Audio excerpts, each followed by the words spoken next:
তাহলে আজকে আমরা এই জিওলজিক্যাল ম্যাপটা আমরা ক্রস সেকশন করব। তো জিওলজিক্যাল ম্যাপটা যদি আমরা দেখি, তো আগে ফার্স্ট আমরা দেখে নেব এখানে তিনটে সিরিজ আছে। এখানে এই যে আপারের এই অংশটা আছে, এই অংশটা এখানে কন্ট্রোল গুলো বেডিং লাইনকে ক্রস করেনি, মানে এই অংশটা তার জন্য এটাকে আমরা হরিজন্টাল স্ট্রাকচার বলবো।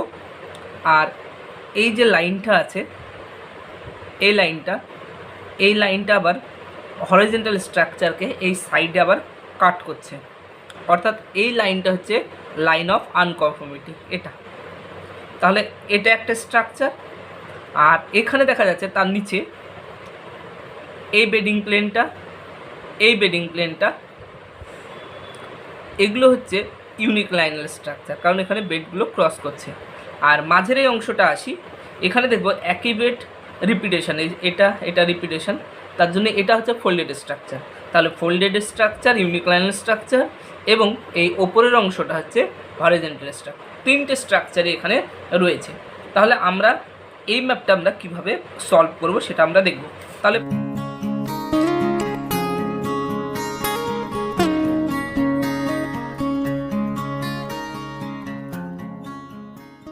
প্রথমে আমরা এই যে সেকশন লাইন আছে সেই বরাবর আমরা একটা প্রোফাইল অঙ্কন করে নেব। ফার্স্ট হচ্ছে প্রোফাইল অঙ্কন করা। তাহলে প্রোফাইল অঙ্কন করার জন্য আমি একই স্ট্রিপের করে বেডিং লাইন এবং কন্ট্রোল লাইনগুলো আমি তুলে নেব। এখানে বলে রাখি যে আমি বেডিং লাইন তোলার সময় বাঁদিকে একটা বেডিং লাইন এখানে তোলা হয়নি, তবে ভিডিওর শেষ দিকে সেটা ঠিক করে তুলে দেওয়া হয়েছে। তাহলে আমার এখানে বেডিং লাইন এবং কন্ট্রোল যেমন আছে সেরকম আমি তুলে নিলাম। এবার আমরা প্রোফাইলটা অঙ্কন করব।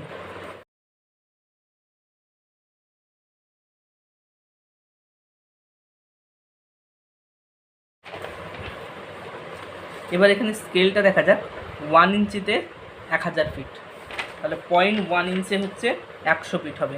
তাহলে আমি এখানে স্কেলগুলো এঁকে দেবো 10 ডিভিশন স্কেল দিয়ে।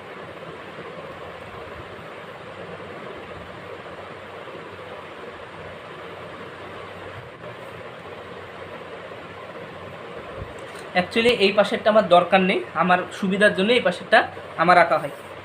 তাহলে আমি এতে আমার 1100 আছে, তাহলে এখানে 1100 ছেদ করালাম, এখানেও আমি 1100 ছেদ করাবো দুটোই দিয়ে। এখানে আমি 1100 বিন্দু তুলে নেব। তারপরে আছে 1000, এখানেও 1000, তারপরে আছে 900, এখানে আমি 900, এটা 900,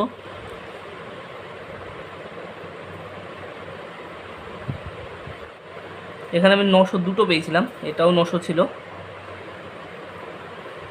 দিয়ে এখানে কম ছিল, এখানে আবার 900তে আর একটা বিন্দু হতো। আগের জিওলজিক্যাল ম্যাপে আমি প্রোফাইল অঙ্কন করাও দেখিয়েছি, আশা করি এই প্রোফাইল অঙ্কন করতে কারো ভুল হবে না। এখানে আমার 900 দুটো বিন্দু ছিল, তার জন্য মাঝেরটা একটু উঁচু করে দেবো, দিয়ে 900টা আমি 800-র কাছে ছেদ করাবো। তাহলে এটা আমার ছিল একটা অংশ। এবার আমাকে বেডগুলো বসিয়ে নিতে হবে। এই বেডগুলো প্রোফাইল অঙ্কন করার পর বেডগুলো আমি চিহ্নিত করে নেব।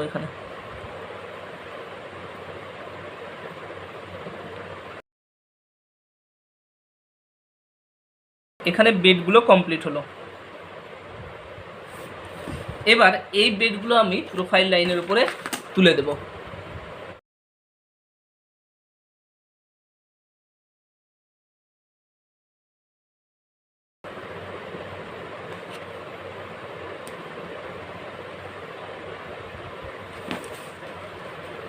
যে এখানে একটা দুটো এই সাইডে, এদিকে এ সাইডে এ এন্ডে আছে একটা দুটো, এই দুটো আমার হরিজন্টাল স্ট্রাকচার। তাহলে আমি এই দুটো আগে টেনে দেবো, এইটা আর এটা। তার মানে এই ছবিতে হচ্ছে এই বেডটা আর এই বেডটা আমি আগে কমপ্লিট করে দেবো। বেসের জন্য আমি করছি এটা, বেসের সমান্তরালে আমি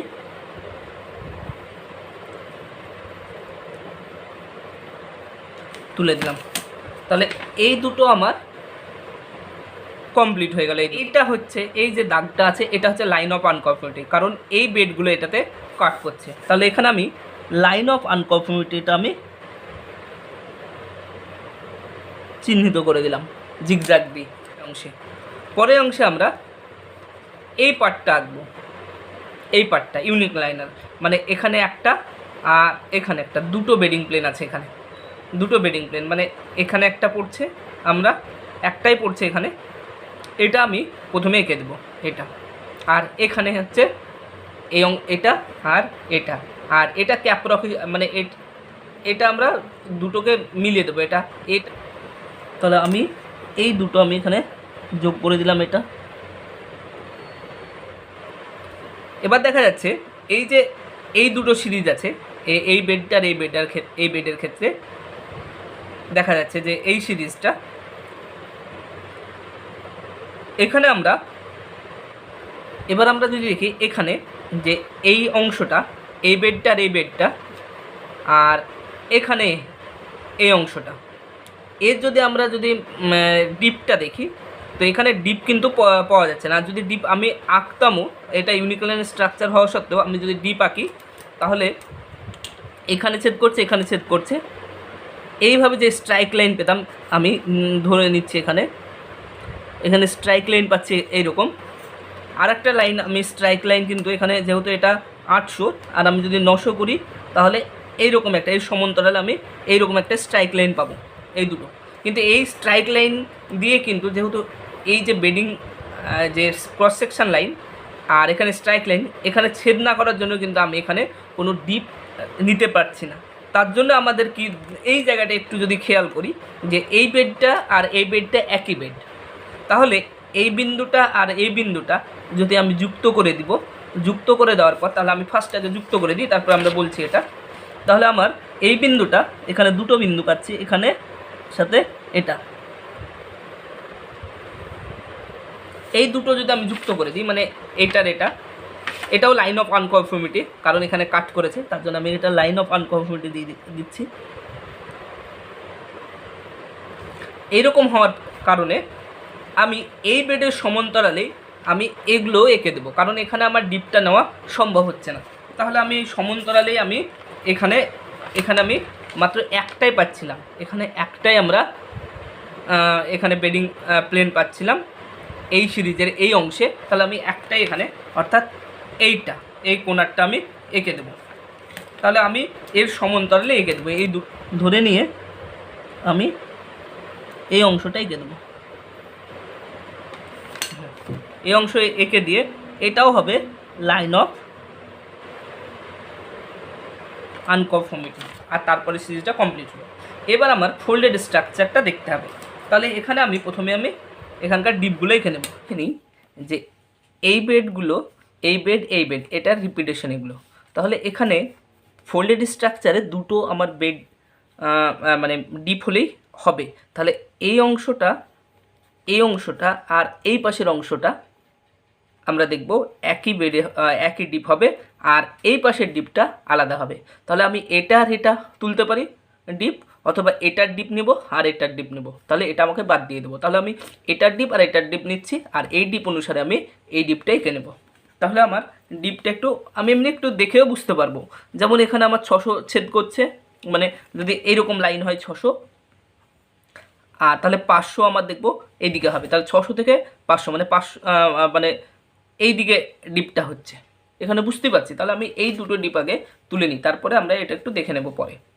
তাহলে এখানে আমার শুরু করা যাক। এখানে আমরা এই লাইনের উপরে তুলে নেব। তাহলে এটা 600 পাচ্ছি আর এটা 700, তাহলে আমি 700টা তুলে নেব, এটা 700, এখানে 700 আর এখানে 700। তাহলে 700-র আমি একটা ডিপ তুলে নেব, ওকে, মানে স্ট্রাইক লাইন। 700-র আমি একটা স্ট্রাইক লাইন তুলে নিচ্ছি, এরকম দেখে লিখে রাখবো এটা 700, আর তার পাশে আছে 600। এবার 600 কিন্তু আর পাওয়া যাচ্ছে না, তার জন্য এর সমান্তরাল টানলেই আমার হবে।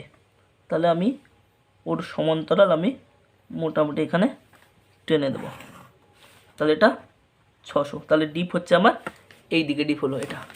আর এই সাইডে আমি দেখি, এখানে আমি এটা 700, এটা 700, তাহলে এই 700 এই 700, আর এখানে একটা 700 আছে, একই থাকবে এখানে। তাহলে 700গুলো আমি এখানে টেনে নিচ্ছি। তাহলে এটা 700 হলো এটা, আর এখানে 600, এখানে 600 ছেদ করছে। তাহলে আমি 600 আর এই 600 আমি টেনে নেব এখানে। তাহলে এটা হবে 600। তাহলে 700 থেকে এটা 700, এটা 600, তার মানে এই দিকে ডিপ, তার মানে এটার এই দিকে, এটার এই দিকে। আর এটা আমি দেখেছি, এখানে আমি একটু দেখালাম একটু আগে, এই দিকে ডিপ হচ্ছে, তার মানে এই ডিপটা আর এই ডিপটা এক হবে, আর এটা একটু আলাদা হবে। তাহলে আমি ডিপগুলো একটা স্ট্রিপের উপরে তুলে এঁকে নেব। তাহলে আমি এই স্ট্রিপে আমি দুটোই তুলে নিচ্ছি একসঙ্গে, শুধু আমি লেখা রাখবো, তাই লিখে রাখবো। তাই এখানে এটা 600, এটা 700, এখানে একটা ডিপ পেলাম আমি, এই দুটো আমি দাগ দিয়ে রাখলাম, আর এখানে একটা তুলে রাখছি, এটা 600, এটা 700, মানে এই দিকে ডিপ, এই দুটোর জন্য। তাহলে আমার ডিপ দুটো নিয়ে নিলাম। এবার এখানে আমি ডিপটা তুলে নেব। তাহলে একটা ডিপ আগে এখানে তুলে নিই, আমি যেখানে খুশি তুলতে পারি, আমি এখানকার ডিপটা তুলে নিই। এখানে দুটো ডিপ আমি দাগটা নিয়ে নিলাম। এই দিকটা 600, মানে আমার 0.1 ইঞ্চ এখানে কমিয়ে দেবো, তাহলেই আমার ডিপটা তৈরি হবে। তাহলে এখানে একটা লম্ব তুলে 0.1 কমিয়ে দেবো, কমিয়ে দিলাম এখানে, দিয়ে এই দুটো লাইন যুক্ত করে দেবো এখানে। তাহলে এই ডিপটা আমার এই দিকে হবে, আর একটা ডিপ আছে, তাহলে এই ডিপ অনুসারে আমি আগে এঁকে নিই, বাকিগুলো পরে আঁকবো। তাহলে আমার এই ডিপ অনুসারে এখানে এই ডিপ অনুসারে আমি এখানে 3টে পাবো, এখানে 3টে পাবো, 1 2 3টে। তাহলে আমি 3টে লাইন এখানে এঁকে নিই আমি। তাহলে 1 3টে পেলাম, এখানে আমি 3টে পেলাম। আর এই দিকে আমার কটা আঁকবো, এই অংশটা আমি কটা আঁকবো, আমি এটা একটু অফ রাখছি, এটা আমি পরে করব, যেহেতু এখানে এই বেডিং লাইনগুলো এখানে কিন্তু সরাসরি ছেদ করেনি, তার জন্য এটা আমি একটু অফ রাখবো। আমি এই দিকটা এঁকে নেব প্রথমে।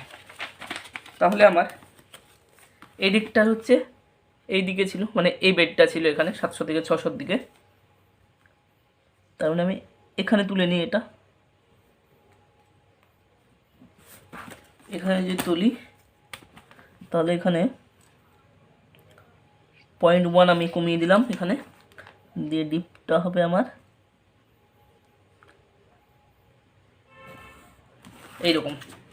এইরকম ডিপ হলে আমার এইদিকে আমি কটা পাবো আগে দেখে নিই। এদিকে পাবো এখানে 1 2 আর এখানে 3টে লাইন, 1 2 3টে লাইন, মানে এখানে হচ্ছে 1 2 3টে, এটা এটা আর এটা। তাহলে ওই 3টে আমি টেনে নিই। তাহলে আমি এখানে এটা ধরবো,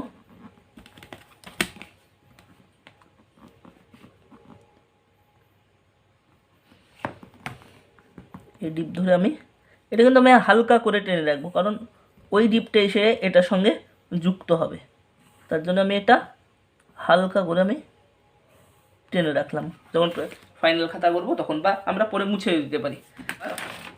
এই সাইডটা আসা যাক। এই সাইডে আমার মনে রাখতে হবে যে এই যে লাইনটা আছে, লাইন অফ আনকমপ্লিট, এখানে ছেদ করেছে আর এখানে ছেদ করেছে।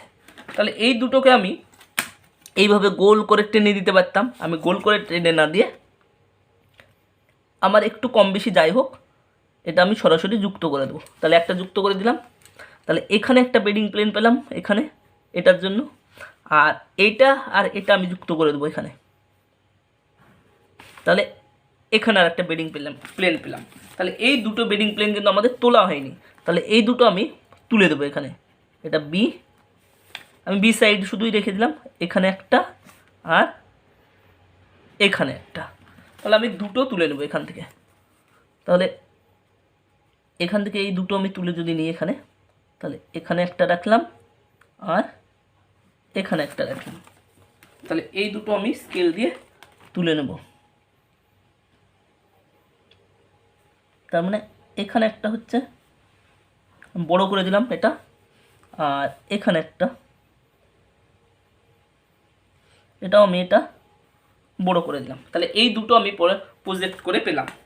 তাহলে আমি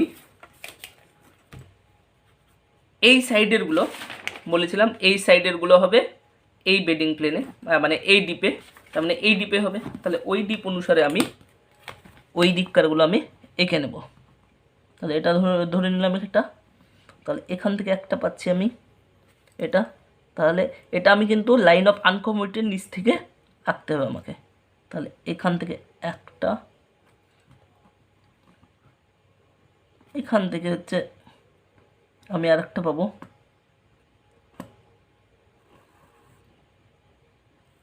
দুটো হলো এটা। আর এই লাস্টেরটা আমার এটা কিন্তু এই বাইরে দিয়ে যাচ্ছিল। তাহলে এটা আমি এই মোটামুটি এইরকম একটা বেদ রেখে আমি ওখানে এঁকে নেব। মোটামুটি এইরকম একটা বেদ রাখবো, এটা এঁকে দিলাম। এটা কমপ্লিট হলো। বাকিটা আমার মুছে দিতে হবে। এবার আমার এই যে সিম্বলগুলো ছিল, সিম্বলগুলো দিয়ে নেব। তাহলে এই পাশ থেকে শুরু করি। তাহলে প্রথমে এইটা ক্রসটা, তাহলে প্রথমে এই ক্রসটা দিয়ে দিলাম। তারপরে এই ইটের মতো এই অংশটা আছে, ইটের মতো এটা দিলাম। তারপরে এই ডট, ছোট ছোট ডট ডট, তাহলে ছোট ছোট ডট ডটটা আমি দিয়ে দিলাম এখানে। তারপরে এটা আছে এই অংশটা, মোটা মোটা কালো কালো, এটা আমি এটা পেন দিয়ে দিচ্ছি যেন দেখতে সুবিধা হয়।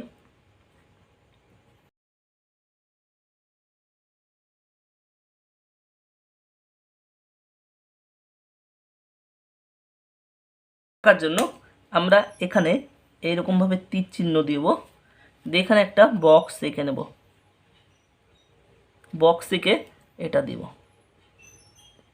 যে সিম্বলটা আছে সেটা আমি দিয়ে দিলাম। এবার আমরা টাইটেল লিখব geological cross section along the line AB.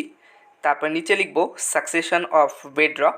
তারপরে আমার যে এখানে যে বেডরকগুলো দেওয়া আছে সেগুলো আমাকে ছোট ছোট বক্স করে এঁকে নিতে হবে, এবং এখানে সাজিয়ে নিতে হবে ওল্ডেস্ট থেকে ইয়ংগেস্ট। তাহলে আমি এখানে সাজিয়ে নিলাম, এবং প্রত্যেকটা দেখে দেখে সিম্বল দিয়ে দেবো, সিম্বল দেবো, এবং নিচে নামগুলো লিখে দেবো যে এই বেডগুলো কী ধরনের রক দ্বারা গঠিত। আমি সিম্বল আর দাগগুলো এখানে দিয়ে দিচ্ছি। তারপর মাঝে যে লাইন অফ আনকমোডিটি চিহ্নটাও দিয়ে দেবো। তারপরে আমরা লাস্টে আমরা একটা নিচে একটা দাগ দিয়ে দেবো। দাগ দিয়ে এখানে লিখবো আমরা যে লাস্টে দাগটা দিলাম ওল্ডেস্ট ইয়ংগেস্ট। আর এখানে স্কেলটা লিখে নেবো, যা স্কেল ছিল, আর উপরে হাইট।